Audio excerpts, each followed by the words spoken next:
Samantala, ito pag-usapan po natin, battle scars daw, yung mga peklat na mga pinagdadaanan natin sa buhay. Pero papaano kung sobrang dami at umuumbok po ito o yung tinatawag na keloid? Pasintabi lamang po, yan pong keloid ang daing ngayon ni Paulo na nakilala namin sa Pinoy MD. Dahil po sa hiya, napipilitan siyang itago ang mga ito. Paliwanag ng isang dermatologist na bubuo ang keloid sa sobrang production ng scar tissue tuwing naghihilom ang mga sugat. Mas mataas daw ang chance na magka-keloid ang mga may darker skin pigmentation. Talaga bang nakakahawa o delikado ang mga keloid?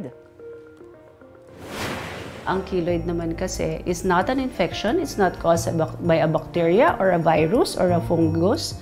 So hindi siya nakakahawa. Hindi siya delikado, wag lang siya talaga magkakaroon ng infection. Meron bang po pwedeng gawin para maiwasan ang pagdami ng keloid? Yan po ang tatalakayin bukas sa Pinoy MD, alas 6 ng umaga sa GMA.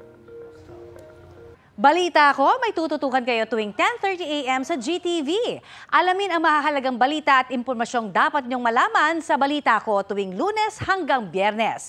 Mag-subscribe din sa GMA Integrated News sa YouTube.